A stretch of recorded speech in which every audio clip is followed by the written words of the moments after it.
नमस्कार। मकर राशि astrology channel पर आप सभी का बहुत बहुत स्वागत है। आज हम बात करने वाले हैं 14 मार्च से चंद्र ग्रहण पड़ने वाला है इसके बारे में। देखिए 14 मार्च का जो दिन है बेहद खास रहने वाला है, क्योंकि इस रोज एक तो सूर्य देव जो है ये अपना राशि परिवर्तन कर रहे हैं, और दूसरी बात है कि 14 तारीख को होलिका विषु पर्व मनाया जा रहा है। लेकिन इस खास तारीख पर जो चंद्र ग्रहण का साया है वो मंडरा रहा है। ऐसे में मकर राशि के जो जातक हैं इनके जीवन पर इस चंद्र ग्रहण का क्या प्रभाव देखने को मिलेगा, ग्रहण के दौरान आपको कैसी सावधानियां बरतनी है, क्या उपाय करने हैं, सूतक काल कब रहेगा और चंद्र ग्रहण का किस प्रकार से कौन सा प्रभाव आपके जीवन पर पड़ेगा, आज इसी पर हम चर्चा करेंगे।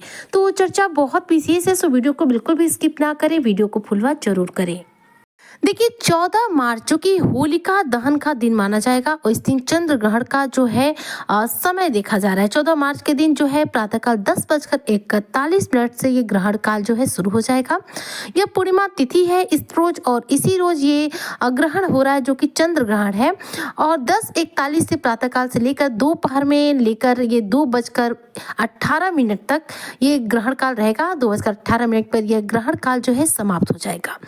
ज्योतिष दृष्टिकोण से देखा जाए तो यह ग्रहण जो है सिंह राशि में लग रहा है, यानी उत्तरा फाल्गुनी नक्षत्र में लगेगा। चंद्र ग्रहण के दिन चंद्रमा की यदि बात करूं तो यह सप्तम भाव में सूर्य और शनि के साथ विराजमान रहेंगे। चंद्रमा का सूर्य और शनि के साथ पूर्ण दृष्टि पड़ने की वजह से यह खगराज चंद्र ग्रहण रहेगा, जो कि भारत में देखा जाए तो दिखाई नहीं देगा। इसलिए इसका सूतक काल भी जो भारत में मान्य नहीं होगा। यह उत्तरी अमेरिका, दक्षिणी अमेरिका या फिर ऑस्ट्रेलिया, यूरोप में देखा जाएगा। पूर्वी एशिया के क्षेत्रों में भी देखा जा सकता है।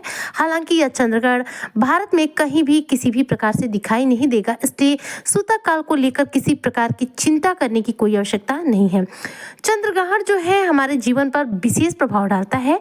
चंद्रमा हमारे मन के कारक होते हैं, इमोशंस के कारक होते हैं, और चंद्रमा जो है माता का ही स्वरूप होते हैं।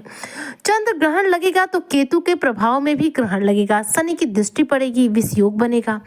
इधर देखा जाए तो राहु बुध और शुक्र का षडाष्टक संबंध भी बनेगा। तो ऐसे में मानसिक रूप से देखा जाए तो कहीं ना कहीं, वैसे तो ये चंद्र ग्रहण जो है भारत में नहीं है, पर कुछ तो प्रभाव आपके जीवन पर इसका देखने को मिलेगा ही मिलेगा। क्योंकि देखिए जो डायरेक्ट रूप से नहीं, इनडायरेक्टली यानी अप्रत्याशित रूप से कह सकते हैं कि कुछ तो प्रभाव पड़ेगा।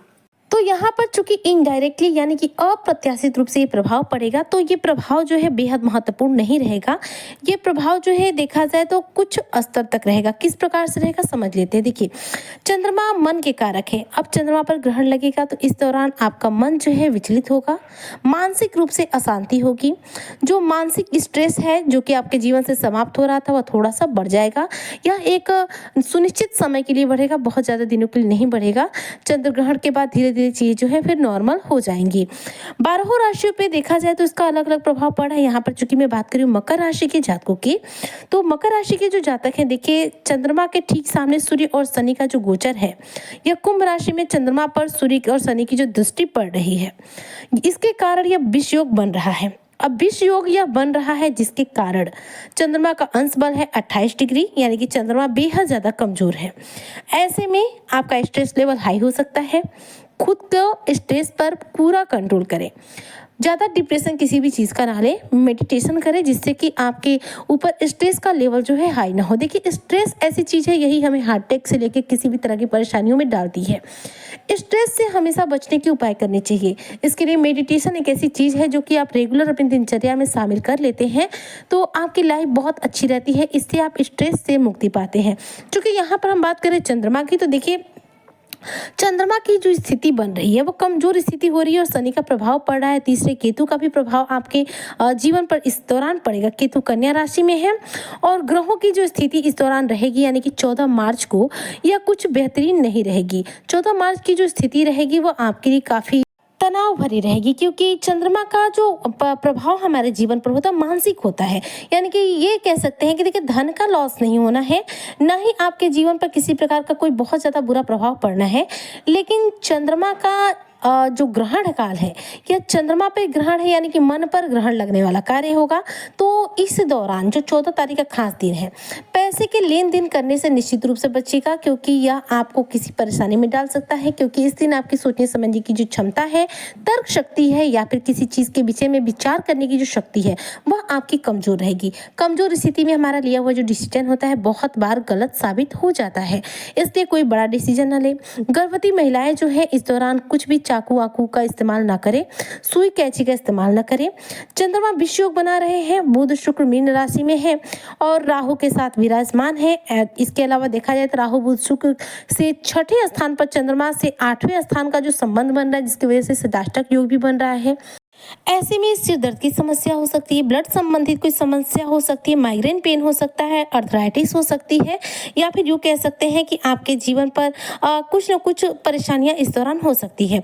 तो पैसों को लेन देन से पूर्ण रूप से बचिएगा, वरना धन की हानि सुनिश्चित है कि इस दौरान हो जाएगी। भले ही ये ग्रहण जो है भारत में दिखाई नहीं देगा, पर अप्रत्याशित रूप से इसका प्रभाव पड़ेगा, इसलिए आप पैसों का लेन देन इस दिन करने से बचे।